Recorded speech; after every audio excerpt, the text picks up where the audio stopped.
Our Bible word is Matthew 13, verses 11 to 12. He answered and said to them, because it has been given to you to know the mysteries of the kingdom of heaven, but to them it has not been given. For whoever has, to him more will be given, and he will have abundance. But whoever does not have, even what he has will be taken away from him. So yes, Jesus giving his third discourse in the Gospel of Matthew. And it's about the parables of the kingdom, in chapter 13. So if we understand the way that evangelists structures this gospel, it's structured around these 5 big discourses. And it's his way of representing Jesus as the new Moses. As there are 5 books of Moses, that's Genesis, Leviticus, Exodus, Deuteronomy, Numbers. Jesus gives 5 discourses because Jesus is the new Moses. He's the one to bring the new covenant, also the law of the new covenant.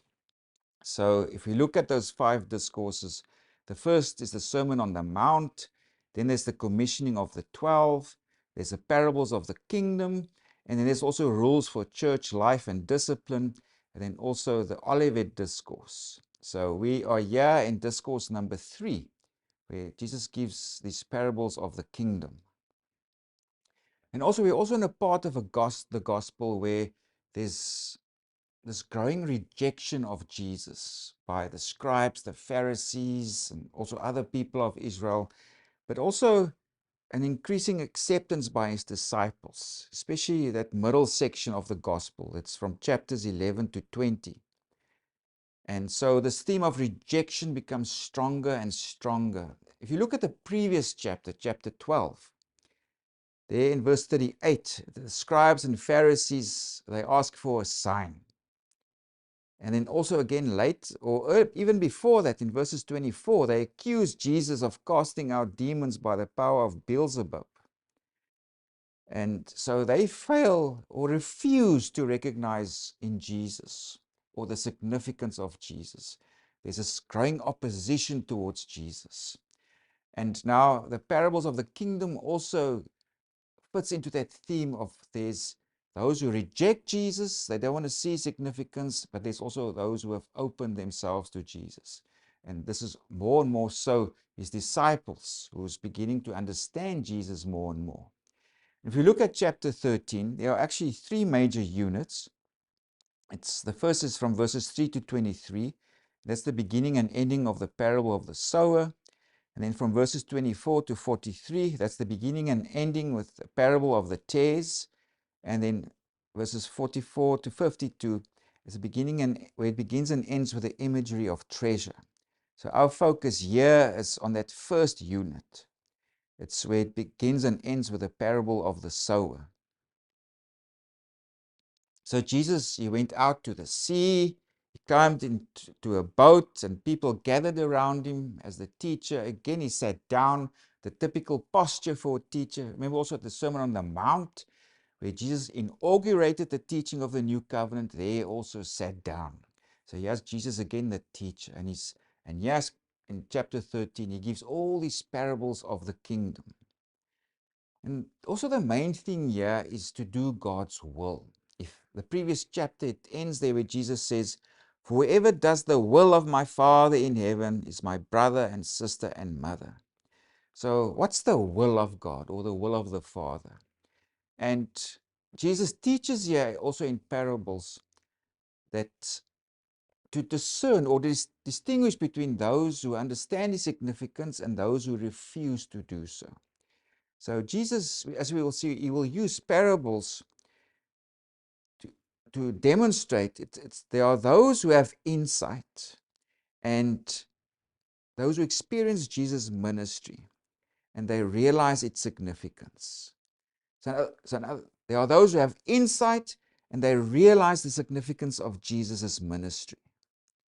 And there are others who don't have this insight and they refuse to see in Jesus. They have Jesus right there. He's this teacher. He performs healings, he exorcises demons, etc.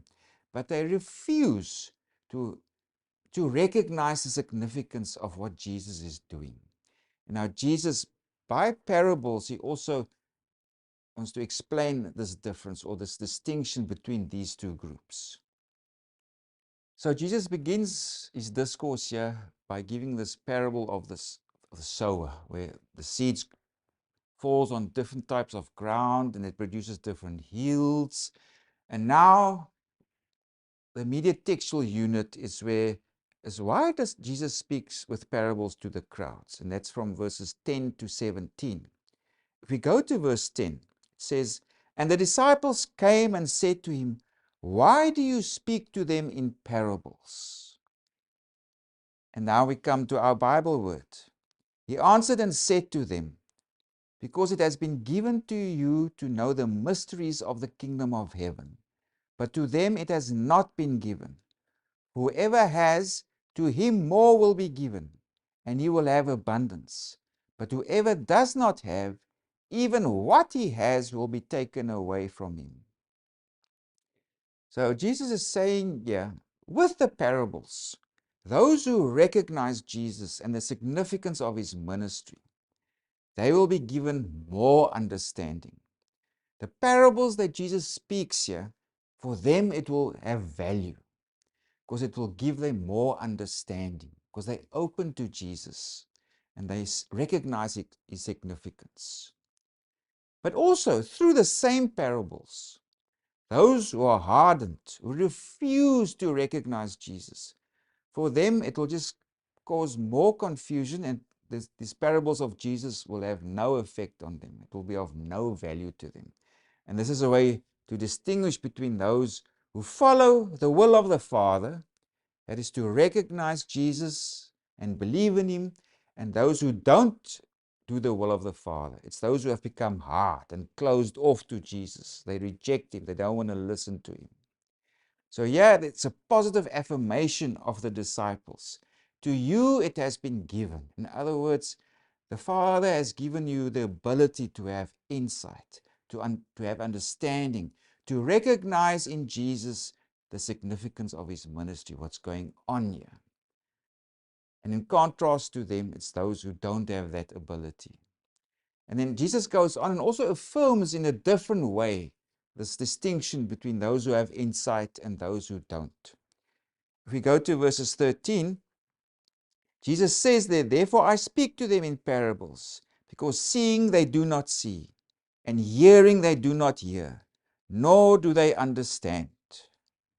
And then Jesus goes on to quote a passage from Isaiah 6 verses 9 to 10, or from the Septuagint, or the Greek translation of the Old Testament. And Jesus speaks there of, they hear, but they don't listen. They see what's going on in Jesus' ministry, but they don't perceive. And the reason for this is that their hearts have become dull, or you can also translate that as it has become callous, or it has become grown fat. This is imagery for people's hearts have become impenetrable. Nothing wants to go into their hearts, because the heart was a seat of understanding, the seat of your will, what you want to do, etc. But it's become so hard and impenetrable that they've cut themselves off from Jesus to go in understanding. And also the passage of Isaiah speaks of people who don't want to hear, or they don't want to see, etc. So this is why Jesus speaks in parables. He answers his disciples' question. It's for those who have insight and recognize in Jesus the significance of Jesus, they will increase in understanding. They will grow insight into the mysteries of the kingdom of heaven. For those who've become hard, they won't get it, because they just block whatever Jesus teaches them. They're just there to oppose him and his teaching, and they question him. So Jesus also tells his disciples, "Blessed are you because what you see and hear, etc." Because many in the past wanted to see these things. So there's also this theme of fulfillment. Jesus, his ministry, is a fulfillment of Old Testament prophets and Old Testament scriptures. And there are those who see and recognize in him, he being the Messiah, the Son of God. And they recognize in Jesus his significance. And they will understand Jesus' parables about the kingdom because they're open to the teaching of Jesus.